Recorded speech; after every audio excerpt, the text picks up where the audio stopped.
The SCP Foundation. Secure, contain, protect.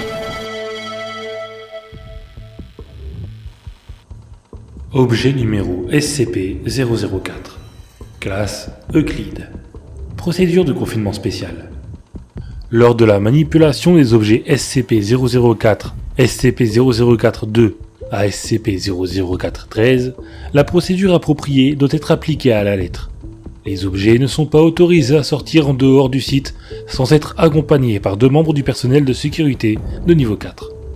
En aucun cas, l'une des composantes de SCP-004 ne doit être extraite de SCP-004-1. Les effets qui en découlent sont encore inconnus, et l'actuel coût des expérimentations rend de futures recherches impossibles.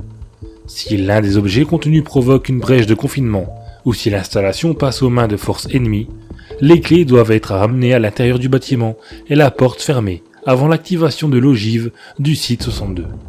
Tout déplacement non autorisé des clés hors de la zone d'essai est un motif d'élimination immédiate. Une accréditation de niveau 1 est nécessaire pour tout accès à SCP-004. Description.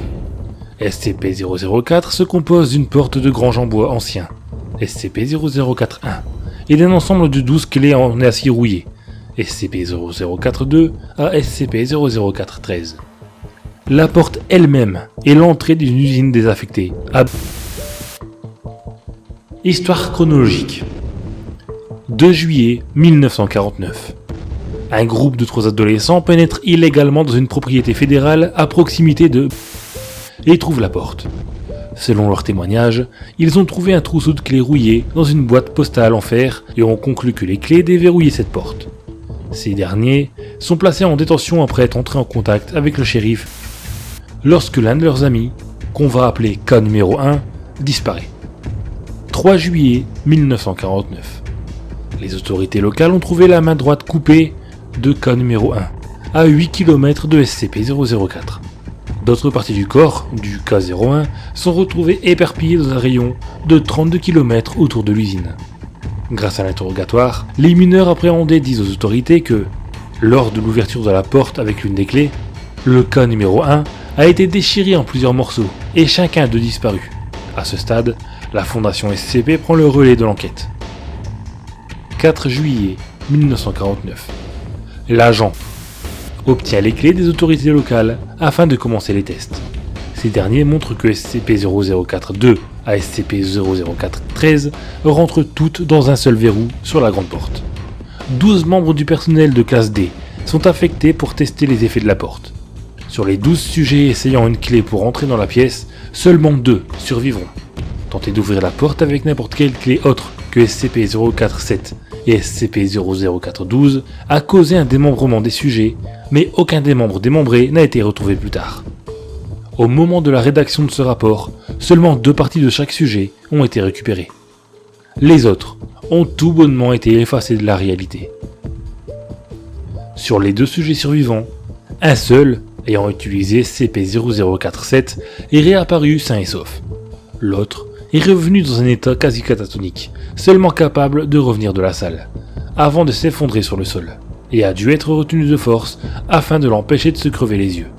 Le sujet utilisant SCP-0047 annonça qu'il était entré dans une grande salle incroyablement grande pour la taille réelle du bâtiment adjacent. Après sa sortie, SCP-0041 a été laissée ouverte et une escouade armée de niveau 3 est entrée. La taille de la salle est impossible à mesurer. Le cadre de la porte et les personnes dans la salle sont les seules choses capables d'être touchées ou éclairées. 16 juillet 1949. Les jeunes et le shérif sont éliminés. 2 août 1949. Est déclarée comme zone dangereuse pour cause d'explosifs militaires non désarmés, et une clôture est érigée pour empêcher toute intrusion civile. Des tests visant à déterminer les risques de l'exposition à l'environnement derrière SCP-004 commencent. 12 janvier 1950. Les anomalies de l'espace-temps résultent de l'exposition à SCP-004 sont confirmées. Le test est suspendu jusqu'à nouvel ordre. 3 juillet 1900. Les restes non répertoriés de cas numéro 1 sont apparus de façon inattendue en dehors de SCP-004, en dépit qu'il ait été tué des décennies auparavant. Les restes du cas numéro 1 ne sont pas décomposés et sont encore chauds au toucher. Le sang n'a pas coagulé. Les restes sont en détention provisoire pour d'autres tests. 4 juillet 1900. Les restes non répertoriés de l'un des 12 sujets apparaissent de manière similaire à ceux de cas numéro 1. Les restes ont été désignés cas numéro 2. Les enregistrements montrent que cas numéro 1 et cas numéro 2 ont tous les deux utilisé SCP-004. 21 mars 1999.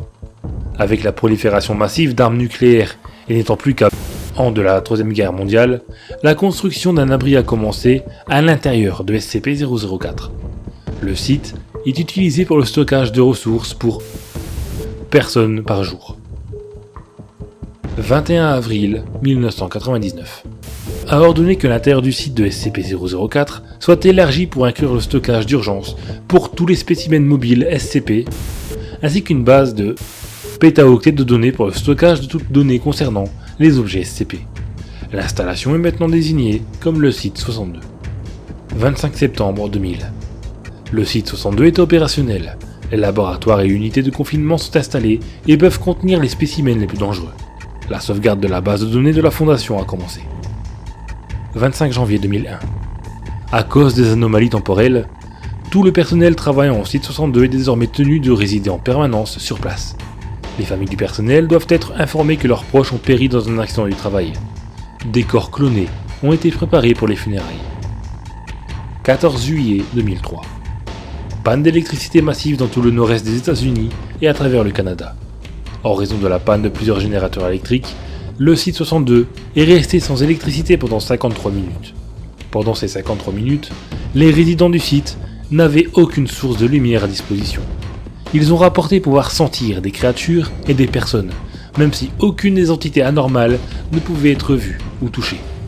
Des membres du personnel sélectionnés ont été autorisés à lire, rapportant que les créatures senties étaient de taille humanoïde, mais par ailleurs semblables à la massive créature verte décrite.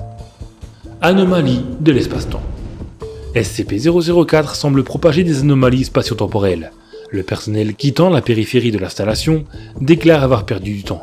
Ceux qui ont été dans le site pendant plusieurs semaines insistent et disent qu'ils ont été dans l'établissement seulement plusieurs jours, et les dossiers des travaux effectués ainsi que les ressources consommées appuient leurs revendications. D'autres anomalies temporelles impliquent SCP-004-2 jusqu'à 13, en particulier la réapparition du cas numéro 1 et cas numéro 2, exactement an après l'utilisation de SCP-004. A été chargé d'enquêter sur tous les aspects de ces anomalies temporelles.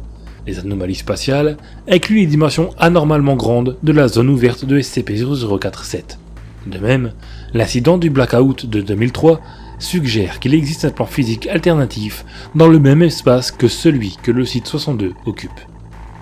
Note complémentaire. Les essais sur SCP-004 révèlent que 10 des clés ouvrent SCP-004 sur une dimension où les lois de la physique et de la topologie sont significativement différentes de celles de notre dimension. Les sujets envoyés dans ces conditions hostiles sont démembrés, et les parties de leur corps expédiées dans des endroits différents, dont 3 seulement ont été vérifiées être sur Terre. La matière déposée aux 2 premiers points réapparaît immédiatement. Celle déposée au 3e point apparaît exactement dans le futur. Les 7 autres remplacements sont actuellement inconnus. Les tests actuels se concentrent sur 2 axes de recherche. Le premier est de trouver des moyens de survivre à la topologie hostile de SCP-004. Le second suggère que SCP-004-2 à 13 peuvent ouvrir d'autres portes que SCP-004.